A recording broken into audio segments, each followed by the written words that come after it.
Hey, good morning, Metropolis. It's now 5 after the hour of 6 a.m. in the big monster city. Come on! Let's get pumped! I'm not drinking any fucking Merlot! What can I say? The camera loves me. Shall we begin? After you, Junior.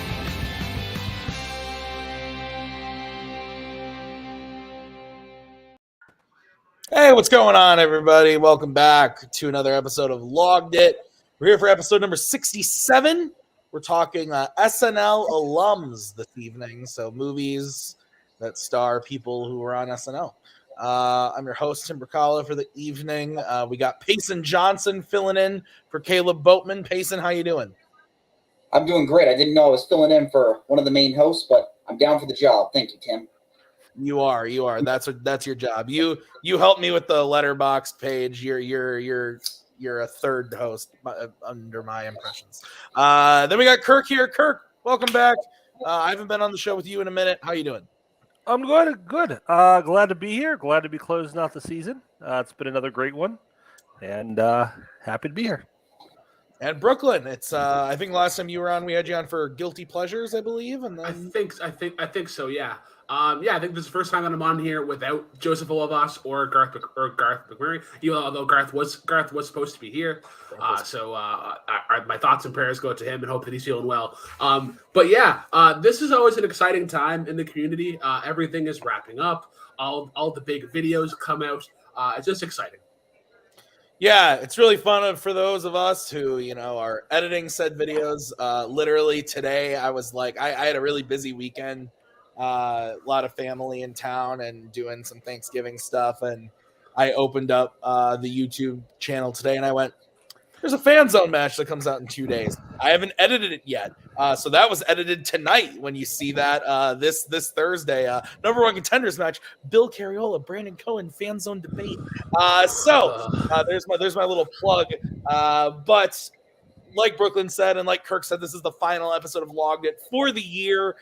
We will be back next year in February for season 3 of Logged It. So this has been a lot of fun, but let's get into the show. We're going to kick it off the way that we do every single week, which is talking about our favorite movies that we logged this week. Payson, why don't you kick us off? Yeah, I think I'm going to be talking about two 2022 releases I saw this week, and my favorite movie I saw this week, Martin McDonagh has a new movie out right now called The Banshees of Inisherin, and I loved this movie. I haven't seen Seven Psychopaths, but I really love In Bruges, and I really love Three Billboards. I'd put this movie on the same quality, honestly. In case anyone doesn't know, it's about these two friends who live on an Irish island, and one of them, played Gleason, decides that he doesn't want to be friends anymore with the Colin Farrell character. And it's kind of about how, like, the Colin Farrell character is just, like, kind of just so horribly distressed about this. Like, what did I do? Why do you not want to be friends? And Brendan Gleeson's character is just like, I just want to focus on my art and I don't want to waste my time. Colin Farrell is my favorite leading actor performance of the year. Like, if I were to hand out the Oscar right now, he would be the one I would give it to. He's just so, like, his character clearly, like, isn't, like, the brightest guy in the world, but he's so sincere and so genuine with everything he says, which is why Gleason's character doesn't like him, because he wants more of a, like, intellectual conversations that he has every day instead of what Farrell always talks about.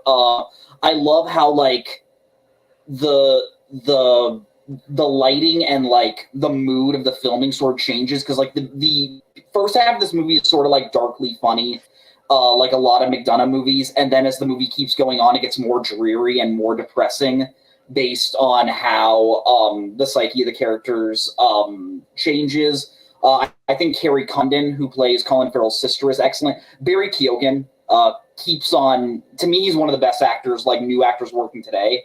And he once again just sort of proves that how good he is in this movie. But yeah, this movie is just as disturbing as other McDonough movies. It's just as well shot as them. Yeah, I really, really love this movie, and if it's in theaters near you, I really could not recommend this one more.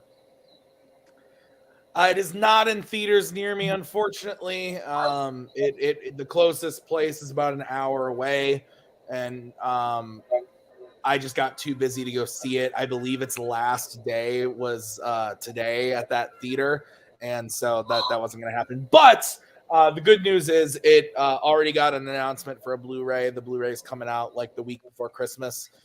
So it's a pretty quick turnaround. So I will be able to see it pretty soon, at least on Blu-ray, because I do really want to see it. I really love In Bruges. I think In Bruges is awesome. I just rewatched it with Maggie, and it's so great. It holds up. We talked about it on the show when it was the movie of the month. I think that movie is fantastic. I'm not huge on Seven Psychopaths, and I thought that Three Billboards was okay, but not the crazy Oscar winner that everyone else thought it was.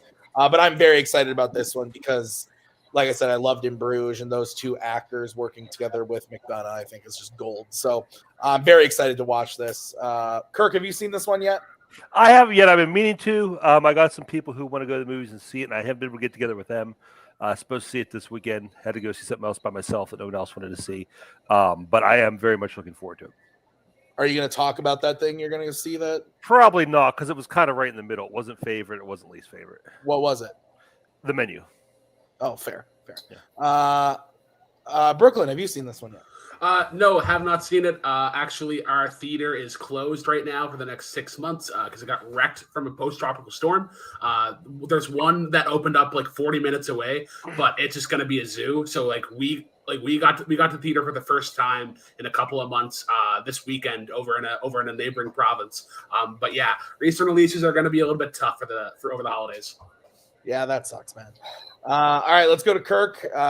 What is your favorite movie along this week? I guess it's for his 80th birthday this month. HBO Max put a bunch of his documentaries and non-narrative stuff on online to watch on their on their streaming service. So I've been trying to get through some of those. And the first one I watched was a movie called Italian American. Basically, what this is, it's just a documentary interview, extended interview with Scorsese's parents. Most famously, Catherine Scorsese, who's known as Tommy's mom from Goodfellas and in some of his other movies. You recognize her from that. But this just checked a whole lot of boxes for me. First and foremost, the two of them are basically the same generation as my Italian grandparents. And just listen to them talk. Sound very much like my grandparents. They tell the same kind of stories. They talk to each other the same way. They interact. They have the same outlook. So that was just a lot of fun to see that. And that's where a lot of my love for mob movies and specifically Italian-centric mob movies come from, is just my connection and my love for that culture. Like the Italian immigrant culture and Italian culture in general. So it was just a lot of fun to watch that. Just them telling stories about themselves growing up in New York. Their families coming to America and that experience for them. And like I said, my family has a lot of very, very similar stories. So that was a lot of fun. And just from a filmmaking perspective, as a fan of Scorsese, it's a movie where you really can see the genesis a lot of his work. You see where his kind of storytelling comes from, where his dialogue and his characters come from. It's very much, like I said, it's very much you see where where growing up in this family and in this life informed his filmmaking. So as just a film of him and in movies in general, it's a lot of fun to watch. Plus, it just ends during the credits. Throughout the movie, she's getting up from the interview to work on her sauce, to make sauce she's working on. And during the credits, they give the recipe for the sauce, which is pretty awesome. So Scorsese is a preservationist in a lot of different ways. But yeah, I loved it. And like I said, checks a lot of boxes for me. I love anytime Catherine Scorsese shows up in his movies. I think the dad's been in some stuff too, but not as high profile as she's been. So yeah, great. I think it's 50 minutes long. Real quick. I could have watched this for 3 hours. But yeah, if you're a fan of Scorsese or things Italian in general, I recommend it. Yeah, this was part of the Scorsese Shorts Criterion Blu-ray. Good pace. And it's fantastic. This was probably my favorite of the ones on that collection that I saw. I also really like The Big Shave, but this is I agree with you. A lot of the stuff that he talks about with his parents here is just really, really great. And it's just I don't have that same like familial connection to it, but just the fact that it's, a young Martin Scorsese sitting down with his parents to talk whatever, and in like their living room in his parents' like apartment in New York is like really fucking cool. So yeah, this is a must watch if you're a Scorsese fan. I would agree. Payson. I don't know, Kirk and Tim. Do I really want to watch a short from the #1 gatekeeper of cinema today, Martin Scorsese, just talking about with his parents? Like, who wants to see that? Like, no, I'm kidding. This sounds very interesting. I obviously have the Blu-ray with me right now. I have yet to watch them, but I've been wanting to watch them for a while. Brooklyn, what about you? Haven't heard of it until right this second, but it sounds very cool. You have me at Scorsese. He makes some really good stuff. Yeah. All right, Brooklyn, let's go to you. What's your favorite movie-ography? So I joined a community in like 2018, 2017 or whatever. And even like whenever I was doing jukebox or whatever, I had always hoped that a certain artist made a biopic movie. And this year that happened. Weird Al Yankovic got his own story. Weird the Al Yankovic movie was my favorite movie that I logged this week. It's absurd. It's absurd, but it's also like earnest because it's very like aware and critical of how Weird Al got so famous. But it's also like, it feels almost like a renaissance, I guess, of parody movies. Like I haven't seen a movie go this hard in terms of just the parody of it. It makes a lot of sense though, because like if you like Weird Al, you're gonna love this, because it's very tongue in cheek. It has almost like an Anchorman vibe in the first act. Like there's some pretty fun cameos in there. There are some certain casting choices that you'll see that it's like, oh, okay, this is the route that it's probably going to go in. And then yeah, the only thing that I really have about it is that the ending is kind of like abrupt. I feel like it could have gone on a little bit longer, but otherwise else, like it kind of let me down in the sense that like I wanted to see like a traditional music biopic of just him like up trying to like his upbringing and like all the songs or whatever, and this isn't quite that. But as I've stewed on it, it just makes sense that this is the movie that it's made, the movie that got made. I also very much understand why this is not a theatrical release. This would never get put into a theater. I haven't seen it yet. I want to really bad. Boatman talked about it a couple weeks ago when it came out. I've been looking forward to it, but I haven't gotten around to it yet. Payson, did you watch this? I have not, but yeah, just like you, Boatman has been telling me that I'm going to love it, so I really want to watch it. How do you watch this movie exactly? On Roku. On the legal way, way is to watch it on Roku. But I cannot tell you of the illegal ways. Kirk, what about you? Yeah, I was homesick last week, and we ended up watching this, and I really liked it. I'm not a big fan of straight parody usually, and I know a lot of people are comparing this to Walk Hard. I think this is a lot better than Walk Hard, because where Walk Hard is just like, hey, remember when this was in the biopic? It's funny because we're showing it to you again. This is like very specifically like a Weird Al type story. I said in my review I would have double featured this with UHF because it has that exact same kind of like very like specific Weird Al craziness and zaniness, and it fits his like. It's the kind of, I couldn't imagine Brooklyn was talking about like seeing a straight biopic by him. I couldn't imagine what that looks like, because if he's involved, or if you want to make it feel like him, you have to do something like this. And I think it was just like the ridiculousness, like the fact that like there are certain songs that he just in this movie he made first, and the original artist copied him, and it was a big within the film. It's a big controversy. Just things like that are just a lot of fun. I love there's they do the cameo thing, but I like the way they do it because like people are just there, like they don't introduce them or say anything, they're just there. And then the lip syncing, I think on purpose, is just really bad, just like really obvious lip syncing. What's his name? Daniel Radcliffe. Daniel Radcliffe is great in it.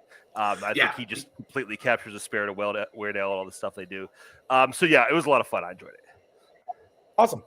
Okay, I'll go next. My favorite movie I logged this week.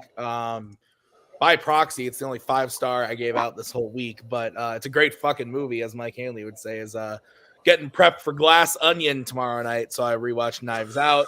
I'm so excited that I get to see Glass Onion tomorrow night in a movie theater. Fuck you, Netflix. So we rewatched this on Sunday night, and it's so good. Like, I still love it. Lately I've been watching so many new movies. Like, I've been trying to watch new stuff constantly, and so the thought of rewatching stuff lately has been I'd rather watch something new. But within 5 minutes I was just hooked again. It's so much fun. Daniel Craig was born to play Benoit Blanc, or as I believe Toni Collette says in the movie, Mr. Blank. Is just so good. The cast is pitch perfect. The story's great, the way it unfolds itself. This is one of those movies where the first time I saw it, I was like, yeah, it was good. And then every time I watch it, I just like it more and more. I just think it's fantastic. It's not the best screenplay of the 21st century or whatever the fuck Koho said on YLS, but it's great nonetheless. I'm so excited to see Glass Onion. I've purposely stayed away from the trailers. I know who's in it, but that's about it. So I'm very excited. Payson, what's your take on Knives Out? I love Knives Out. This is one I've watched a few times, and it's one that gets better every single time. I think this and Fantastic Mr. Fox, you can honestly, I think are perfect fall movies. They just fit that vibe so well. Just if you're gonna watch it now. It's tis the season. I just bought my tickets for Glass Onion. I'm seeing it this Friday. I'm super excited. I think Rian Johnson's great. One of the better movies I watched this week that I didn't talk about was The Brothers Bloom, which if you haven't seen that movie, it's about two con men siblings. But yeah, Knives Out is great. Kirk. I like it. I don't love it as much as a lot of people in this community do. I've only seen it the one time. I do want to rewatch it, and I'd like to see it before I go to Glass Onion. But I'm looking forward to that too. I think it's going to be a pretty good movie. Brooklyn. I think this movie is very full of itself, and it's just it's a twist within a twist within another twist, or as they say, a donut hole within another donut hole. It's oddly predictable. I've learned that Rian Johnson's a big fan of deception, and it's just where it's just oh, it was this thing all along, and I don't understand. I just don't understand why people think it's so oh, it's so almost original, I guess, in a way. But it's because it goes from this to this to this, and it's okay, but the whole thing that you were selling it on wasn't that great. I just think the twist. I think the big twist in it is not great. That's fair. Okay. So we're going to move on to the next part, our least favorite movies that we logged this week. Payson, kick us off. Yeah, this is not 100% my least favorite movie to talk about the most. Last night I just watched the 4th Fast and Furious movie. That's not the movie I talked about. That was actually my least favorite. Not very good. But before that, I went out to theaters to watch another Netflix movie, like Glass Onion. It's called Bardo. Bardo is the newest movie by Alejandro Iñárritu, and it did not work for me. Iñárritu has won 2 Best Director Oscars back-to-back, so it should be as no surprise that Netflix kind of just let him do whatever the heck he wanted with this movie, which sometimes, honestly, I like movies like that. This one just didn't work. It's very much a like self-reflection movie. It's about a Mexican documentarian that is about to accept an award, and it is about him just mentally getting prepared to accept that award. The movie has so many vignettes where you go inside of his head and like it's trying to do something artsy, and I get what it's trying to do. Just was not working for me. I haven't seen Blonde, but I've heard comparisons between these scenes and certain scenes from Blonde, where it just feels it feels weird to be weird. It looks very nice, like most of Iñárritu's movies, but I think this is just a prime example of a movie just being too full of itself that I just did not like, and it's too long. It's 2 hours and 40 minutes. No reason for it to be this long. It could have been an hour and 45 minutes. Like, you could shave a good hour from all the things that I just don't think really add up to much. Yeah, I just was not a fan of this one. Yeah, I am excited to see it. I kind of forgot it was coming out. I'm not gonna lie. I love Birdman. I really do. I think Birdman is fucking incredible. And I really like The Revenant for what it is. Like, I think people gave that movie a little too much shit when it came out. And I thought the only other one of his that I've seen is Babel, which I wasn't a huge fan of. Like, it's like a very impressive from like a filmmaking standpoint, but just didn't love. I didn't want to be depressed for 150 minutes, and that's basically what it is. And so when I saw that you logged this, I was like, oh shit, I guess this is coming. I didn't even realize it was a Netflix movie. So I don't know. I will watch it. It's not English spoken, right? It's like kind of like it's 75 Spanish. It's 25% English. Okay. So this is one I will not make Maggie watch for fear of divorce. So, because I don't even think she likes Birdman. But yeah, I don't know. I will watch it because I'm interested in what he's doing as a director, and it's been so long at this point. But yeah, I don't know, man. You didn't do much to sell me on it. So, Kirk. Yeah, I'm in the same boat as you. I love Birdman. And based on the name, I'm curious to see what he's doing. But the subject matter doesn't exactly jump out and grab me. I mean, it's one of those ones I'll probably catch at home, once it's, on Netflix or whatever, kind of work my way through it just to see what it's all about. Brooklyn? When I see this name, I feel like this is a name for a team that's going to debut in Warzone sometime soon. I would never think that this is going to be a movie. But yeah, it's Iñárritu. I've only seen Birdman, and it was really cool. I like the use of music and that. But yeah, never heard of it until you talked about it right now. All right, Kirk, let's go to you. Yeah, I've been going through, as everybody knows, the older Godzilla movies, Sup T and I. So I've been trying to also catch up on the newer movies, and I finally got on my third try, because every other time I tried to watch it, I fell asleep on it. Wait, hang on. That's the one. Yeah, like I said, I fell asleep on it twice trying to watch this, and I finally powered through it. There's a reason I fell asleep. It's a pretty boring movie. It's Godzilla basically has a cameo in it. He's in it maybe 10, 15 minutes max. When he shows up, it's really cool. It's usually really dark, but it's still pretty interesting. The main monsters are just two other generic, made up for the movie monsters that really don't have a personality, aren't any fun. The rest of it's about Quicksilver and Scarlet Witch's alternate family, and just like they're not like really that interesting, or there's really not a whole lot. Bryan Cranston, I don't think it's a spoiler to say this because the movie's about for a while. He dies like in the first 10-15 minutes, and it kind of sucks because like you kind of get you kind of get connected to his character, and then he's gone, and there's nobody else there for you to grasp onto. So I said in my review, pretty much anytime Godzilla's not on the screen, I was looking at my phone, and that was most of the movie. The last 10 minutes are pretty cool because, like I said, Godzilla comes in and kind of wrecks house and does some cool stuff with his atomic breath. But the rest of the movie, not that great. Like, I also watched rewatched King of Monsters. It's another one I really don't like, but that one at least improved. Like, Godzilla's in this, and there's a lot of other cool monsters in it. At least, like, it has a lot of problems, but the monsters aren't a problem in that one. This one, again, I don't know why they call it Godzilla. The only great, and I will use the word great. The only great movie in this new MonsterVerse is Godzilla versus Kong. That movie fucking rips. I will say today I was looking at Brian Tyree Henry's Letterboxd to look through movies, and they already have a Godzilla versus Kong 2 Letterboxd page.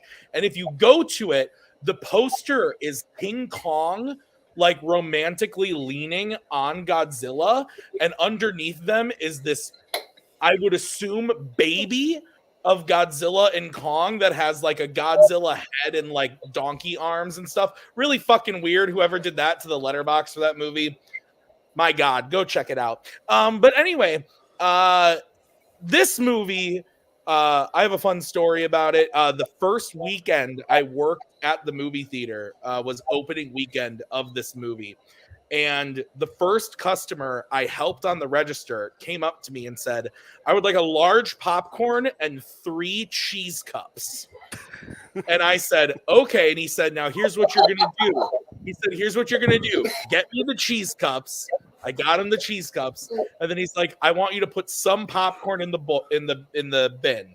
So I put some popcorn in the tub, and then he poured the cheese cup in the tub. I filled up more, so he was layering cheese in the popcorn. First weekend I worked at the theater. I don't know how I'm still doing it to this day after that experience, but this movie's fine. I really liked it when it came out because there was a giant lizard that ripped open something's jaw and breathed fire down it. And that was fucking cool. But ever since Age of Ultron, I can't watch that, like, they almost have sex and their brother and sister, and I can't do it. I can't fucking do it, guys. It's I've seen Age of Ultron like 30 fucking times, and I can't do it anymore. But yeah, it's fine. But I do, like, you're right, the Godzilla shit is cool. And I remember seeing it the first time, and it was really dope. The actual, like, I liked the tease of Godzilla the whole time. Like when the doors are closing and he's coming in, and you see him quick on like on a TV screen or something. Like, the anticipation was awesome the first time, but every other time since then it's been like, come on, let's just fucking get there. So yeah, I get it when people say they don't like it. I think it's like a 3-star movie maybe if I rewatched it today. But Payson, what do you think about this one? Yeah, I enjoy this one. I've only seen it the one time in theaters, but it was a great experience, so I'm sure that definitely colors it for me. Yeah, I think like you two just said, when Godzilla is on screen, I am 100% invested. When it's not dealing with anything other than Bryan Cranston, I really don't care that much. The one thing I do disagree, and I'll be the odd man out, I really like Godzilla King Monsters. Like, to me, that like the version of this that one wasn't afraid. That one didn't feel embarrassed to be a monster movie, and I really appreciate that. But yeah, this one I think is fun. Brooklyn.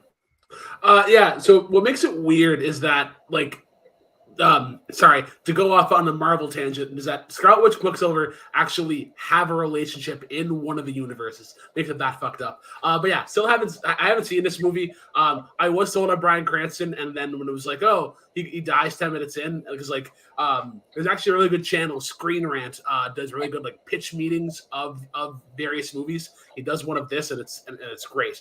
It's a great little like catch me up. Were you guys able to see the Godzilla versus Kong thing I was talking about? Not yes. I'm gonna share it. It's I'm called gonna- It looks Godzilla fake. and It Kong, looks right? fake. That's the name of it. I'm gonna on Letterboxd, it's called Untitled Godzilla vs. Kong Sequel. I'm gonna pull it up on screen right now. This is what the poster is. It looks incredible. Maggie, Why can't what? I Maggie. Is that fake? Yes, but like I don't know. So that's what it is. So he's got like a bunch of weird monkey arms and like a fucking tail, and they're like leaning. It's really weird. But somebody took the time to make that and make it the Letterboxd poster for it. So whatever. Each his own. Brooklyn, what was your least favorite movie you logged this week? All right, so plan at the start of the week was to talk about Black Panther: Wakanda Forever and talk about my concerns of that movie. Then I watched a movie that would have fit for this list in SNL Alums. I tried to see if it would get better on rewatch, and it technically kind of did, but not in the reasons that I expected. I watched Eurovision, the saga or whatever. But this movie is basically like a hamburger from like a ma and pa restaurant. Like the bun is good, the ingredients are good, like the lettuce, tomato, and the sauce is good, but the actual meat of it itself, Will Ferrell, is just dry, under-seasoned, and just I could be replaced with like something better. It's so weird that this movie even got made, knowing like how Will Ferrell had a bit of a downfall. But honestly, everything else around him is great. They're kind of like the Smiths. Like Rachel McAdams is great. Pierce Brosnan is great as his dad. The I want Yaya Ding Dong guy. I mean, he turned into a meme, so that's always great. Wasn't it Dan Stevens? That's a great question. Was it? I'm no Warzone player, but I feel like. But yeah, I like the music in this and like just the differing styles of it and whatnot. Like the mashup is kind of cool throughout the middle, but this is weirdly written, I guess, and like the plot holes are just glaring, but like it also just doesn't make sense. Like they very much so lean on how bad Will Ferrell's character is, and that like they just don't deserve to be there, and it just kind of gets tired after a while. And then yeah, like onto Will Ferrell himself, he's just kind of doing the same dumb man-child thing that he's been doing since Pretty Well Step Brothers.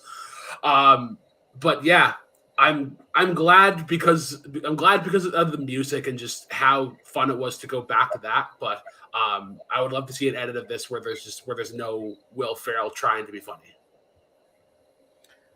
I remember liking it when I saw it. I didn't love it. I think I gave it like a 3.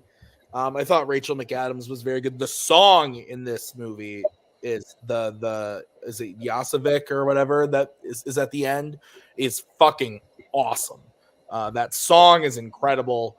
But yeah, it's fine. Like I didn't love it. I didn't hate it. I didn't think anything too bad about Will Ferrell, so maybe I'm misremembering the movie, but yeah, it's whatever. I'm probably never gonna watch it again, but if somebody turned it on, I wouldn't be mad. Payson. Yeah, I haven't seen it, so I don't know what I was gearing up for. Okay, fair. Kirk. I haven't seen it, but the way Brooklyn described it sounds very much just like a very typical bad Will Ferrell movie. Yeah, that's fair. Okay. I guess it is my turn to go. So I watched today a 2022 film. Surprisingly, not the worst of the year for me, but it was close. I decided to torture myself with pain and watch Hotel Transylvania, Transformania. This is what pain is. I question if I've ever seen the first Hotel Transylvania. I think I have, but I've definitely seen the second and the third ones at the theater because I've worked there since. And then this was like, I need something that's 90 minutes. Opened up Amazon Prime. It was on there. Watched it. Adam Sandler isn't Dracula anymore. Okay, that sucks. Kevin James wasn't even the fucking like mummy dude anymore. or I think he was Frankenstein, maybe. I don't remember.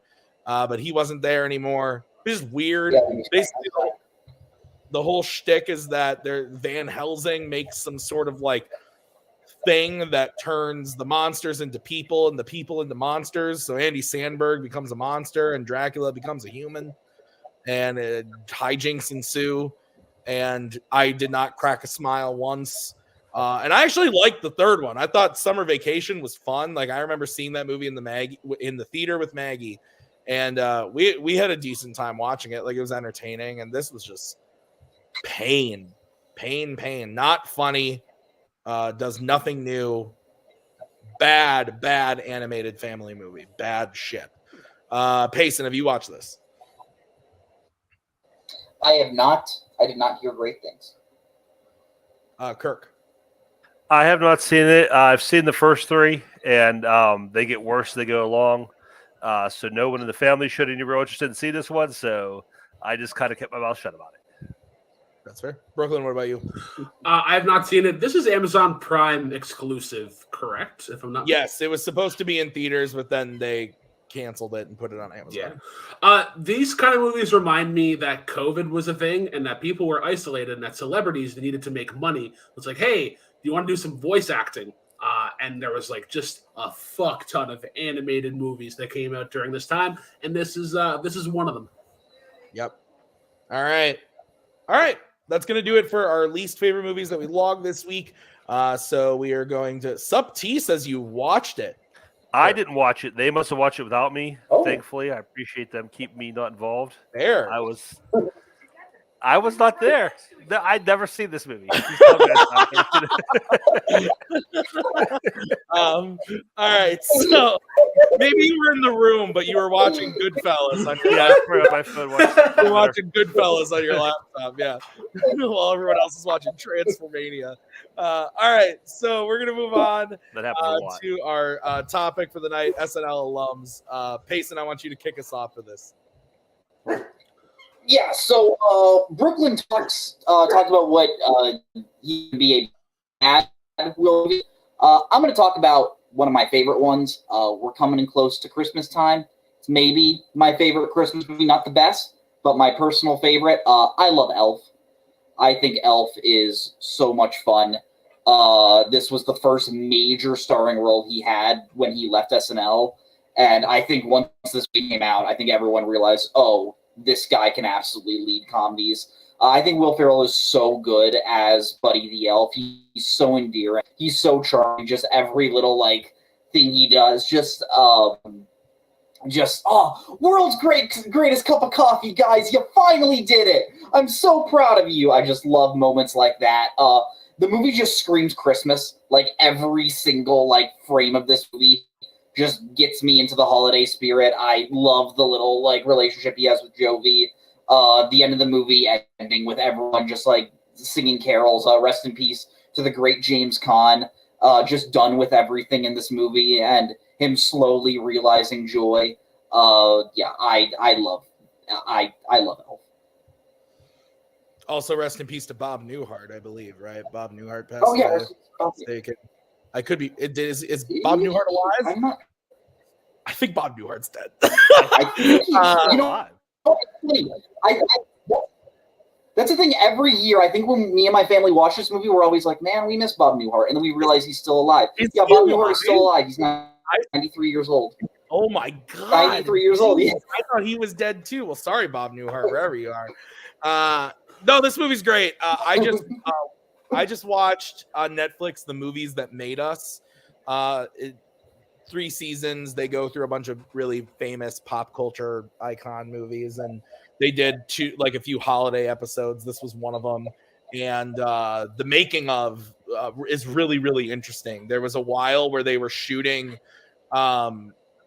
everything with both the green costume and a red costume because it was looking like they weren't going to... What? Was it blue? It was blue because they weren't going to get the rights to the whatchamacallit, the Rankin Bass cartoon. Rankin Bass, thank you. And so yeah, just really, really cool stuff on the making of, but the movie itself is great too. It just came out on 4K, so Maggie and I are going to give it a watch for the holidays because it's been a few years since I've seen it, but really, really good stuff. Yeah, love this one. Kirk? Really solid holiday movie. Kind of has run its course for me. I remember this came out almost 20 years ago now. First time I saw it, loved it. Every year, watched it.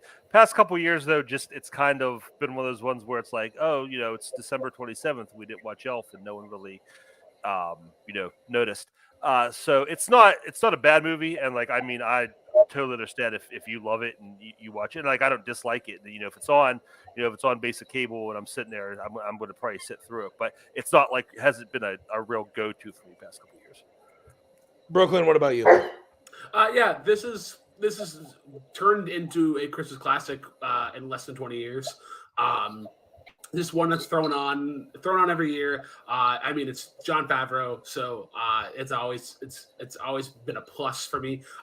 Very quotable. I think this movie gave a question for Twohig's trivia night, and it's my favorite answer. Buddy the Elf, what's your favorite color? And it's just the little kind of whimsical stuff like that.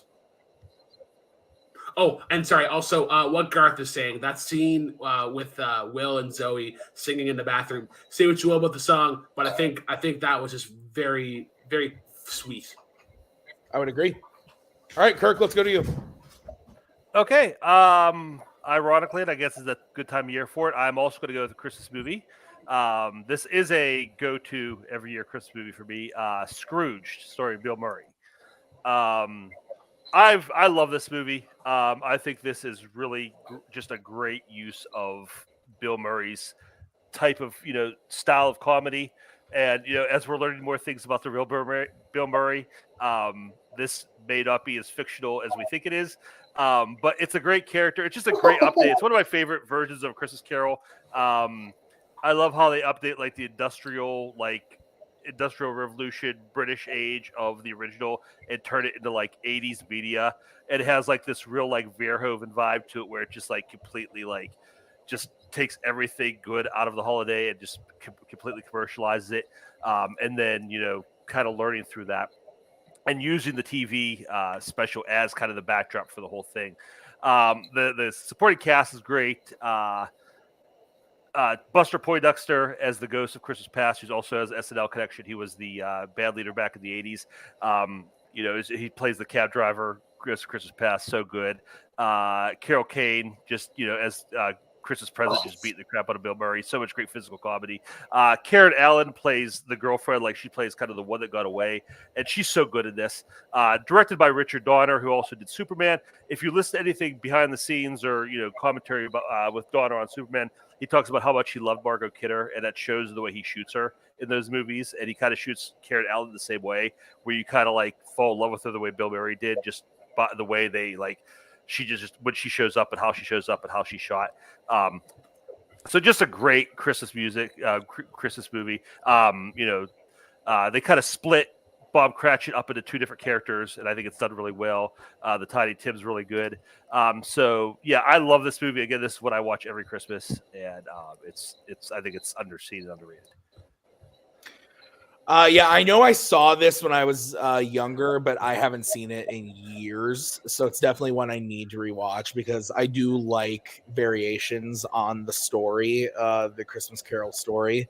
And Donner directing, Bill Murray in the lead. Yeah, I should like this. So I'll rewatch it eventually so I can give it a fair shake.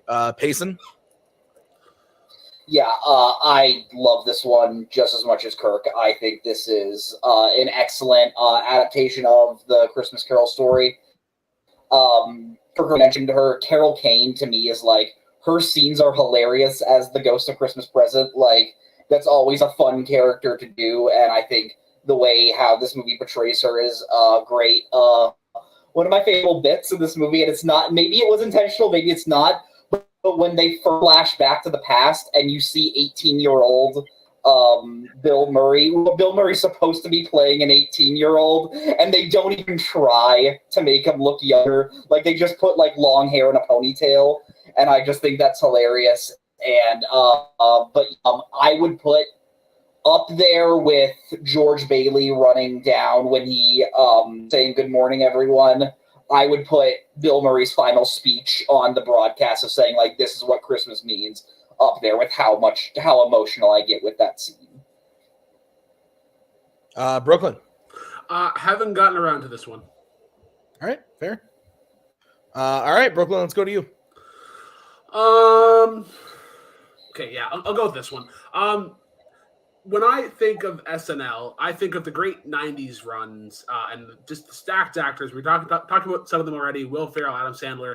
But there was a great Canadian fella that was on there by the name of Mike Myers, and he was joined by another SNL alum, Eddie Murphy, to make one of the greatest animated movies ever. That is Shrek on VHS.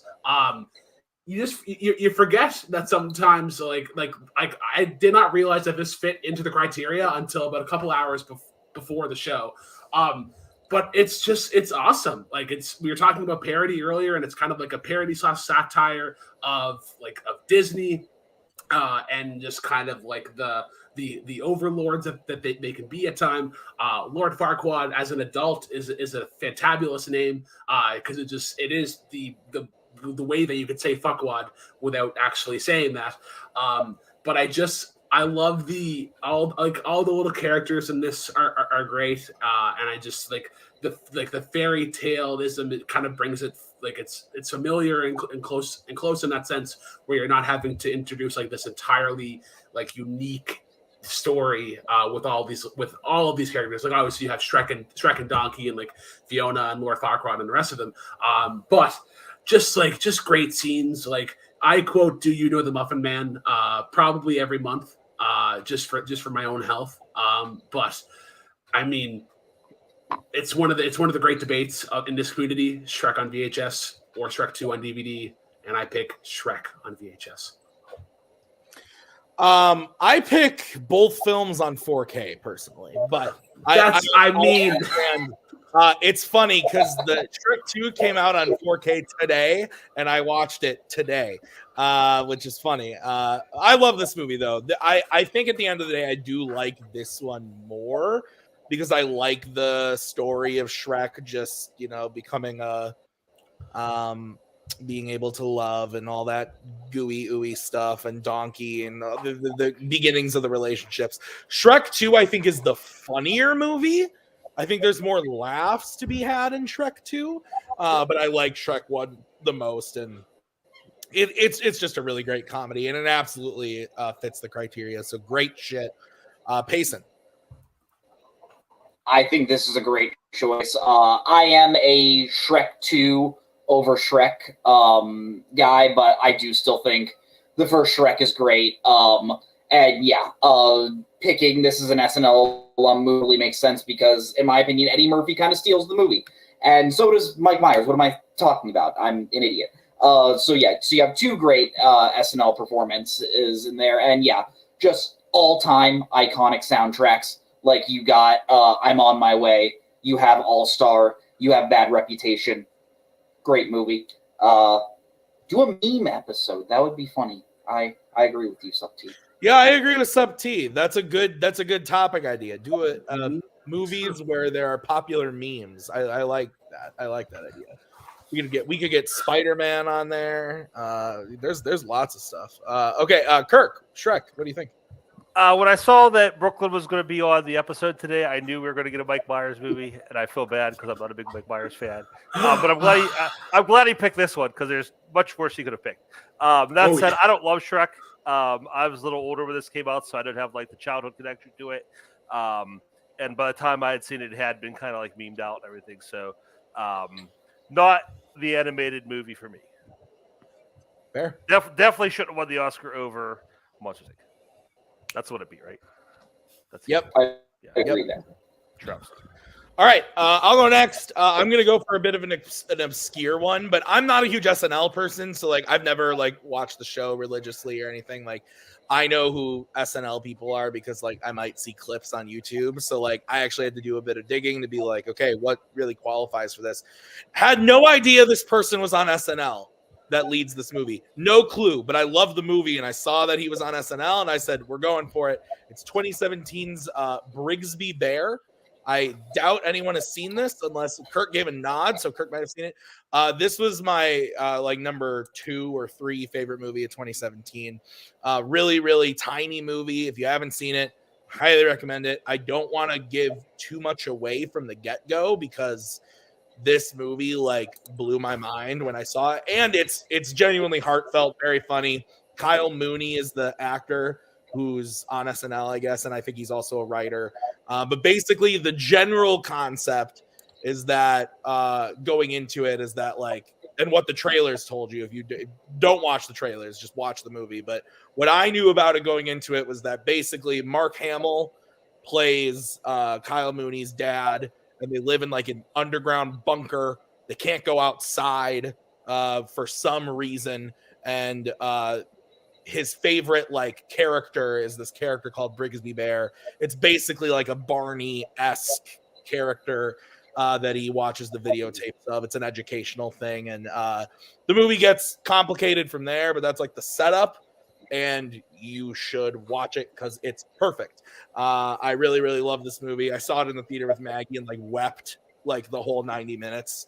And she was like, yeah, it was okay. And I just like cried the whole time. Thought it was fucking incredible.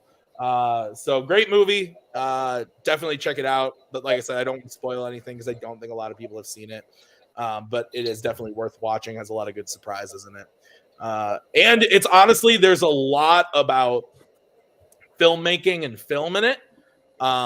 Which tugs at a lot of people in this community's heartstrings, obviously. So if you're even remotely interested in like making movies, stuff like that, the behind the scenes stuff, or like that like drama of making your own thing, like go watch this. Payson, have you seen it? I have not. I vaguely heard about it, but your pitch really, really sold me. That's what I like to hear. Kirk. Yeah, I've seen it. I won't give anything away either. But I'm a big fan of Kyle Mooney's, like, just his sense of humor and like his style of comedy, and I think he like just a whole movie of that in this scenario. Like, I think this is the perfect movie for him to make. But yeah, I thought it was a lot of fun. Brooklyn, have you seen it? No, haven't heard of it. But I echo Kirk's statements. I love Kyle Mooney. He has a very Boatman style humor. I would say. So yeah. Okay. All right. Payson, you go next. All right. I may be cheating a little because this certain SNL alum is not the lead of this movie, but I'm still going to pick it. Maya Rudolph. Very funny woman. She has a long-term boyfriend. His name is Paul Thomas Anderson. And Paul Thomas Anderson has put Maya Rudolph in smaller parts of his movies. So yes, I'm going to cheat, and I'm going to talk about Licorice Pizza. Right. No, because I can pick something else. You can pick whatever you want. Is this what you're picking? Yes. Okay, this is what you're picking. Yeah. I'm going to talk about, I'm going to take this opportunity to talk about a movie I've not yet talked about on the show, surprisingly enough. I like this movie. It's one of the greatest vibes movies of all time, of just like capturing an era and like what it felt to just like live there. I love, I think Alana Haim was such a revelation in this movie. Kirk talked earlier about like what you can tell when like a director really loves like an actor or an actress, and you can tell the way how Paul Thomas Anderson films her, how much care he puts into her. I love the character of Gary, just this like go-getter guy who also is like super full of himself. Just the relationship they like carry throughout the movie, I think is really, really great. Just the music, the style of it, all the little like vignettes. Like, I love Bradley Cooper's as John Cooper, his like scene. I love Sean Penn as Jack Holden, who's clearly William Holden. And just like every time I think about this movie, I just get good feelings and just how much fun I had watching this movie. Maya Rudolph has a very, very small part in it. So I know this is a big cheat, but I've wanted to talk about this movie all year. and I'm finally going to use this to talk about it. I mean, hey, man, that's fair. Like, you do what you do. I'm not going to be like Cody on YLS or Kirk on YLS and be like, this doesn't count. You can do whatever you want. I've always said that on the list. I don't think it fucking counts, but I get your point. I get what you're doing, and that's fine. I love this movie. This is one of my favorite movies last year. I think it's fantastic. I know that I hope Kirk's headphones are in so his wife doesn't hear us talking about this film, because I'm pretty sure she hated this movie more than anyone on the planet. But I really love the movie. When we walked out and Maggie went, I didn't hate it, I jumped for joy and cheered to the skies. Licorice Pizza. So yeah, it's a great movie. I agree. Alana Haim is amazing in it. And yeah, it's great. I've talked about it a lot over the last year on this show and on YLS. Yeah, Cody's absolutely correct. But Kirk, what do you think? I had a lot of fun with this movie. Not my favorite PTA, but it was a good time at the movies. I love how just the vignette style of it kept it moving. It was really well paced. Obviously Bradley Cooper steals the show. His part is the best, and he's the highlight of the movie. I love the part with Sean Penn and Tom Waits. They were both really good in it. But yeah, just the two leads, they were just interesting and fun to watch. And I'm excited to see what they both do next, because I think they're both exciting young rising stars. But no, I don't have the passion for it that Payson does, but I thought it was still pretty good. Brooklyn. I haven't seen it. I think licorice is kind of gross, so even on pizza, it's just worse. But it's glad to know that I am on a show like this, and I won't have the most sideways answer. That's fair. Kirk, we're gonna go to you. Okay, if we're doing this, then I'm just going to go with the Glorious Bastards, right? That's the pick. Mike Myers in that for 5 minutes. I love Mike Myers. No, I'm gonna make another pick. I like when I like seeing comedic actors from SNL take a dramatic turn. And the more silly and goofy they were as a comedian, the more interested I am in seeing what they do dramatically. And I was really surprised and impressed when I watched this movie. I'm going to pick Nebraska, starring Will Forte. Little movie, not a lot of people talk about. But basically, he plays Bruce Dern's son. Bruce Dern is I don't think he necessarily has dementia, but he's getting old and he gets easily confused. And he gets basically a Publishers Clearinghouse type letter saying he won a prize, and it's obviously a scam, but he thinks he won all this money. And so his son basically is okay, I'll take you. He has to drive to I don't know if it's from Nebraska or to Nebraska to claim the prize. So it's kind of like them. He's going to use this opportunity to reconnect with his dad. And they do, his dad, they've had issues and problems with their family. June Squibb plays the mom. She's really good. And it's just about them kind of bonding on this trip. They go back to their hometown, reunite with their family. And it's just he just has the worst family, the worst cousins who are just getting on his case. Their whole thing is they're making fun of him for how long it took him to drive, from his hometown. And, and there's some really funny moments. Oh, who plays his brother? Somebody famous plays his brother. I can't remember who, but just some really good moments. Like I said, is it Bob Odenkirk? Yeah, Bob Odenkirk plays his brother. They have some really good scenes together. And it's just him, his dad. It's you feel bad for the dad because the dad goes back. It's hey, look, he becomes the town hero again because oh, look, hometown boy does good. He won all this money, and then they find out it's fake. And he got there's people in the town who bully him, and he's got to stand up for him. And Will Forte is really good in it. He's funny, but it's not typical Will Forte humor. It's more grounded reality, but it's still a lot of fun. And Bruce Dern's always great, especially when he's playing an ordinary old man, which he does really well in this. Like I said, June Squibb is great as the mom. So yeah, like I said, it's not a movie people see a lot, but I definitely recommend it. I think it's worth checking out. Just a really sweet and a great ending too. The way it ends when they finally kind of resolve the whole contest thing is done in a really cool way. So if you haven't seen it, definitely recommend checking out. Yeah, I definitely saw it when it came out, but I need to revisit it because it was up for a few awards, if I'm remembering correctly.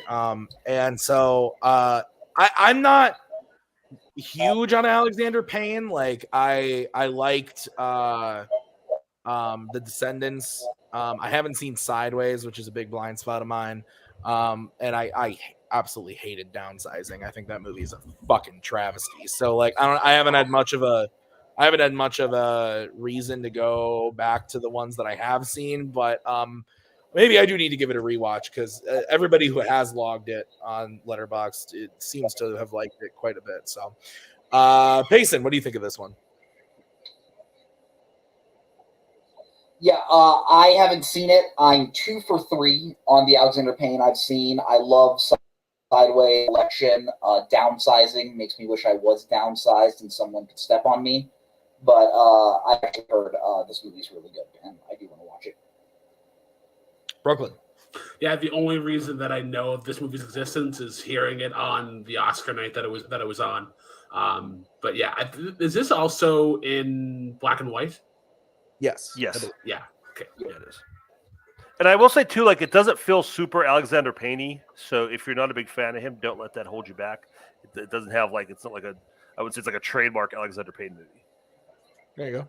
All right. Brooklyn, let's go to you. So yeah, I don't feel as bad for cheating on this one. I almost wasn't going to pick it because of that, and then Payson threw out Licorice Pizza, and I'm like, all right, anything's fair game now. So I would argue that that they're not the lead actress, but they definitely lead in a different way. And I'm talking about Tina Fey. And Tina Fey wrote Mean Girls, and is also co-starred. This is you. Her writing it, I think makes this a lot more. Yeah, like you're good.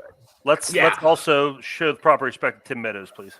Well, absolutely. Tina Fey, Tim Meadows, and Amy Poehler as well. But it's just like you think about like the debate between like Anchorman and Step Brothers as like the more quotable movie, and then you have this, and it just sails like right over top of it, and it's crazy that like that we still quote this movie and talk about it. It's like, what's nice wig, what is it made of? Your mom's chest hair.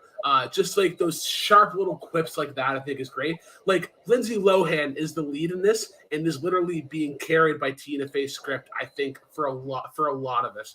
I think it just really does a good job of like tackling like high school and just how the clickiness of it can kind of relate to these animalistic tendencies and nature and whatnot, and just all the characters that it creates. Like Regina George is a fucking bitch, and you're there for every moment of it until she actually like kind of gets a comeuppance, and then you're like, maybe that was a little bit too far.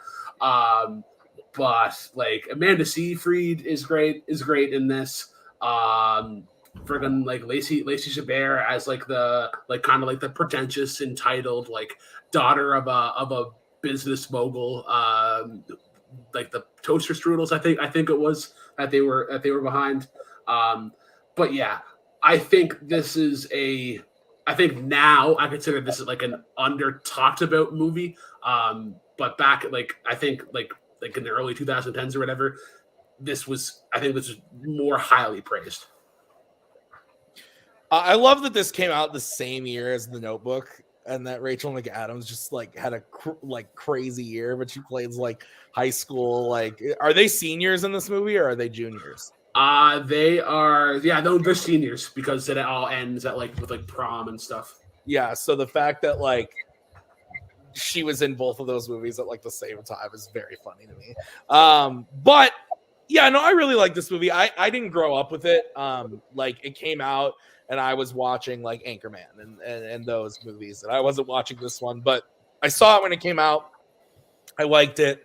But it's one that I only watch like every like 5 years or so. Like I've only seen it a handful of times, so I don't have that like huge replay value to it. I did just rewatch it earlier this year. Maggie and I double featured this in Easy A, and that was a fun night.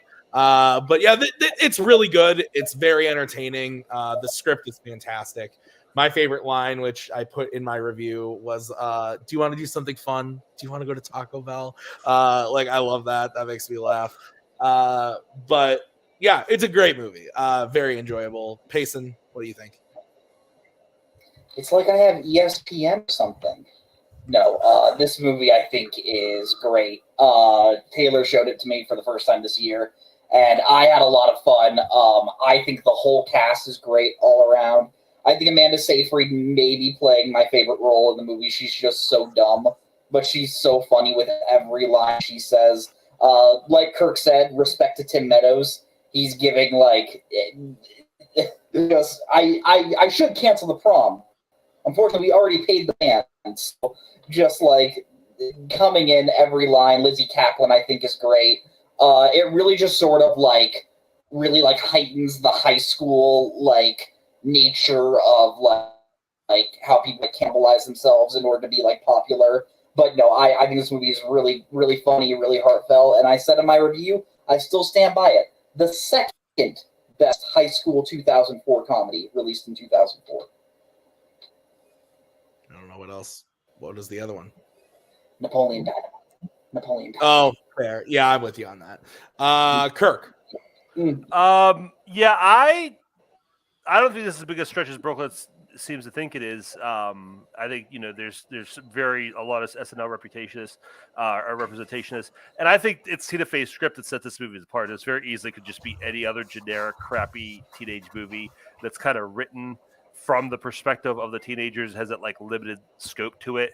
But I think the fact that this is Tina Fey, like as her adult self looking back and filtering through that, I think that's what makes this movie so great and makes the script so good.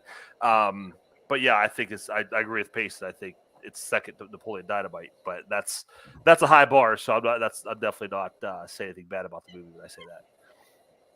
All right. I'll go next. We've alluded to it a couple times. I gotta pick it. It's one of my favorite movies. Anchorman: The Legend of Ron Burgundy. I fucking love this movie, and I love the sequel too. I've talked about it on this show. People give the sequel shit. I love the sequel as well. But as far as like straight Will Ferrell comedies go, this one is probably my favorite. There's just so many quotable lines. I forget where we were recently. Oh, we were out at a restaurant, and somebody was like, "Oh, do you want to get a glass of milk?" And I was like, "Oh, milk was a bad choice." Just like, I'm in a glass case of emotion. And just there's so many quotable lines. And then the other one that I literally say basically almost every day when my dog barks at me, I look at him and I go, "You know I don't speak Spanish. English, please." There's just so much good shit in this. And I've seen this movie like an obscene amount of times, but it is still funny every single time. The whole news team is great. I love all of them, but Paul Rudd, I think, is the standout other than Will Ferrell. I think Paul Rudd is great. And the fact that this was like coming off of Old School and Elf, and then he just like hits again with this, and then Talladega Nights and like Step Brothers. Like Will Ferrell was on like a crazy streak, but I think this one is the best of the bunch. It's I wish Adam McKay didn't have a foot up his ass now, like, or his own head actually up his ass, because this shit is so good. And I just rewatched Step Brothers like 3 or 4 weeks ago, and that movie's so fantastic. And fuck, it makes me so sad that man has just gone downhill. But yeah, good shit. I could sit here and quote the movie literally all day, so I'm not going to bore you guys with that. But Payson, what do you think about Anchorman? No, I love Anchorman. When Adam McKay was just making straight comedies and not trying to prove how smart he is, I think he was pretty unparalleled. I think props to the editor for this movie, because like famously with this movie, it didn't have like too much of a script. They would really just like tell the actors, they would say what the scene needed to be, what they needed to get done, and they'd really just let the actors just sort of like riff. And the fact that this movie is this funny should tell you like how great of, like how perfect of an editor you have to be. Garth alluded to it. The Afternoon Delight scene, I don't know why that scene makes me so happy. It comes out of nowhere. It makes me laugh so hard. I just love this and Arrested Development. Brick. I just love Brick doing the, or is it Brick? No, it's not Brick. It's Champ that does the boo.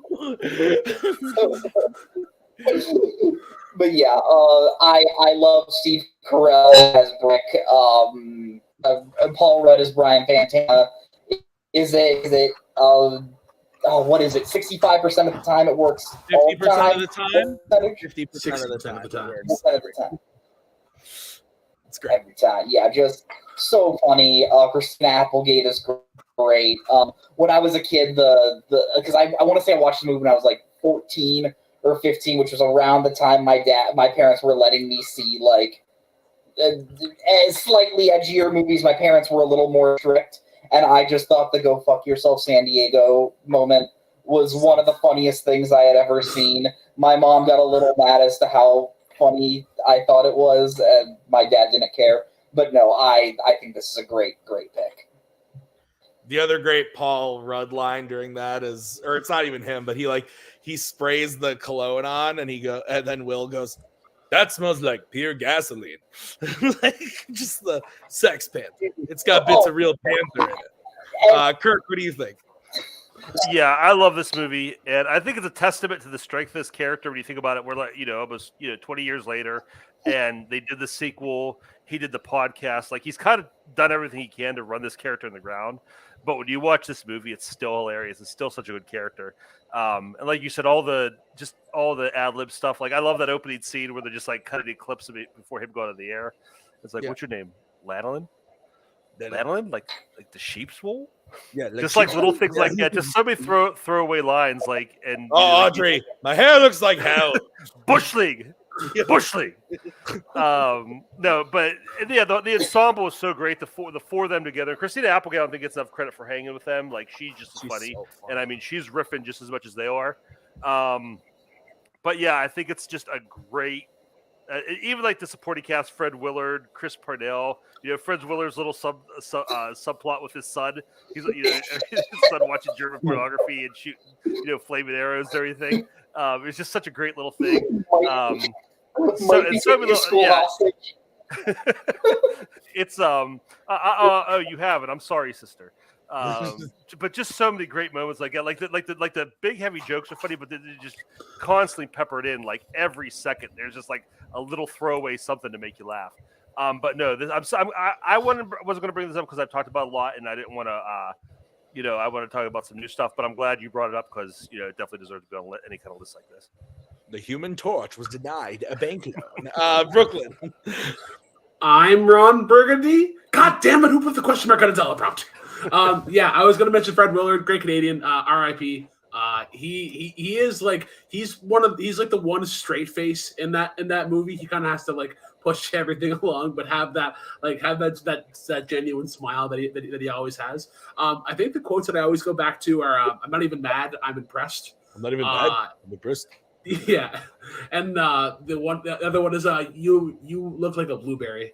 Is one of my favorite insults. But yeah, watch the bejesus out of this. Afternoon Delight is great. The cameos are great. The sequel is okay. But I think the original is just it's a time. One thing I forgot to mention too is if you ever get a chance, you have it, watch the audio commentary. Because it's just Adam McKay and Will. Well, it starts out with just Adam McKay and Will Ferrell. They don't address the movie at all. It's just the two of them talking and trying to make each other laugh. And then like other people show up, like David Koechner shows up a little later, and like they do like a little skit where Koechner's like broke and having to sell shoes to make ends meet. He didn't get paid for the movie. And then Lou Rawls shows up for a little bit, and just out of nowhere, and he's there for the Afternoon Delight scene. He's like criticizing their singing. It's great. That's funny.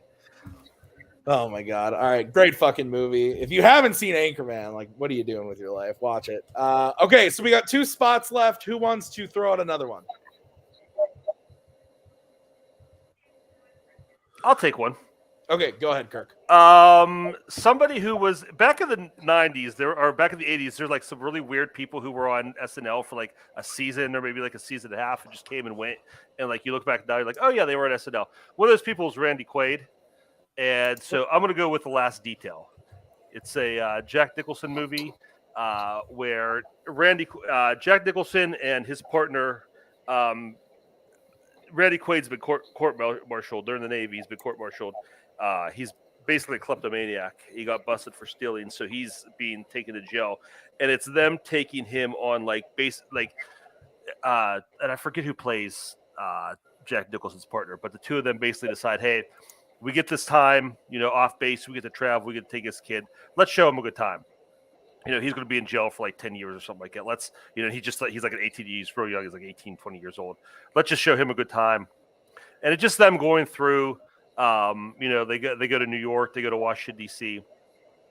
In the 70s. And it's just like I said, just them hanging out. It's a really cool hangout movie, them getting to know each other, them going on little adventures, and Jack Nicholson just kind of being like his 70s anti-establishment self. So again, this is another one that I know a lot of people probably haven't seen. I just saw it for the first time myself a year or so ago. But it's a great Jack Nicholson movie, and Randy Quaid's really good at it too. Like I said, he plays like this innocent dumb kid, but who also has some mental problems. So definitely one worth checking out. Okay. I haven't seen it, but I've seen people log it before. Sounds interesting. Sounds like something I might like. I like Nicholson, so Payson. Haven't seen it. Heard great things. And what about you? Haven't even heard of it until right now. All right, cool. All right, anybody else who's got one more? Yeah, I'll go with one. I'll kind of go full circle, I guess. We were talking about holiday movies earlier, talking about animated movies earlier, and a person I feel like needs to be on a list for SNL alums is Adam Sandler. And Adam Sandler put out a animated movie called 8 Crazy Nights. And looking at his filmography now, it's very much in vein of what he usually does. It's him being his angry, kind of funny self as the lead character, and then he voices all of these other caricatures. It's basically him. He gets in trouble with the law, and it's I forget, it's volunteer hours or something, but he gets to coach this high school basketball team. And I think there's just some genuinely kind of sweet moments in here, like the scene where he's at the mall, and it's all the store things kind of talking down on him, but then they have this card of his parents, and you learn that his parents in the movie died early on, and I remember seeing it the first couple times, and it's God damn it, an Adam Sandler movie is gonna make me cry here. But yeah. I for a sports movie, it's okay. For a holiday movie, it's great. It's got that typical kind of poop humor. I think there's something about deers pooping all over something. There's a guy who has really long armpit hair. That's a joke. So if you don't like Adam Sandler movies, you're probably not gonna like it. But if you want a fun holiday movie that isn't even about Christmas, it's more about Hanukkah than anything, check this one out. I've seen this and I remember not enjoying it, and I've never checked it out again. I don't hate Adam Sandler. There's a lot of Adam Sandler movies I really like. There's a lot I really don't like. This just falls into the camp of one I'm not a big fan of. But I like the concept, but just didn't work for me. Payson? I've seen the Nostalgia Critic review of this. It doesn't look great. I have not seen it. And Kirk? I saw it when it came out. I remember he was kind of cashing on the popularity of the Hanukkah song, because I think it was huge for a couple of years when that first came out. And like I said, it was a cute holiday movie. I saw it one time. I never really need to go back to it, but compared to some of the other stuff Sandler was doing this phase of his career, not a bad movie. All right. So that's the list. Head on over to the Letterboxd page to take a look at that. We're going to talk about the movie of the month for the last time this month. We're talking about Pig. Fun fact, I haven't gotten to talk about this yet. I was on week 1, Hadn't rewatched it yet. I wasn't on the second week, and then I unexpectedly last minute was not on last week's show, so I didn't get to talk about it. But I got to rewatch it. I love this movie. I've talked about it on this show before when it came out. I absolutely loved it, and I kind of championed it around the community, and I think a lot of people with me were doing that. It's just a great friggin' movie. I got to see it in the theater. It was one of my favorite theater experiences last year. I think Nicolas Cage is phenomenal in the movie. Just from beginning to end, I think his performance is heartbreaking and emotional and just really, really excellent. This falls into that camp to me of like what I was talking about a few weeks ago with Tar, where it's like a movie where you're thrown into a world and you don't really get explained a lot about how the world works, and you just kind of figure it out as you're watching the movie. And I love that you're just thrown into this like food world without being told like every little detail of how things work, or like I don't even know what a fucking truffle is, like straight up. Like I don't know like I've never had a truffle, like, but I get the gist from the movie, and that's my point. So a fantastic movie. I really like. Is it Alex Wolff in this one or Nat Wolff? Alex Wolff. I like him a lot in the movie. The guy who plays his dad, who I can't think of the name of at this moment. Adam. Yes. I really like his performance. It's just a really, really great emotional movie. There's a lot of stuff. Like the part that I always think back to is like when Alex Wolff says like, why did we do all this if you can just like find truffles yourself? And he just says like, because I love her. Like that just is the moment that like hits me every time. It's like he just loved this animal. It was his friend, and it was, you know, it's so emotional, and it's a great fucking movie. I've turned into Mike Hanley. Jesus Christ. Payson, you talked about it last week, correct? I have, yes. Okay. Oh, and I would give it 5 stars, by the way. Kirk, have you talked about it yet? I have not. Okay, go for it. Yeah, I really enjoyed this movie. I love movies that take something that is basically in real life just kind of mundane and invents a seedy underbelly around it. And I just love that idea of how like there's almost like a mafia element to the restaurant community in the Pacific Northwest, and how, you know, they have like this underground waiters fight club and everything. It's hard because I appreciate everything about that's about all the, you know, the grief and all the themes, but I have so much fun with those parts of it that kind of part of me wishes it would have leaned into that, especially having Nick Cage there. Like I kind of wish it would have been like more of a Cage movie, and you know, people sell it. You know, you hear people sell it as like the John Wick with Nick Cage and a pig in restaurants, and it's not really that. But part of me wishes it was that, because I think that's a fun movie in its own right. That said, I appreciate everything it's about. The other thing I love when movies do is that when they're just about a passion, somebody's passion for something, and they really take what they love and just really just express that on film. And I love Nick Cage, and that's what I love about Alex Wolff there. His character is kind of like the audience insert, having all this explained to him and being made to understand why this means so much to Nicolas Cage.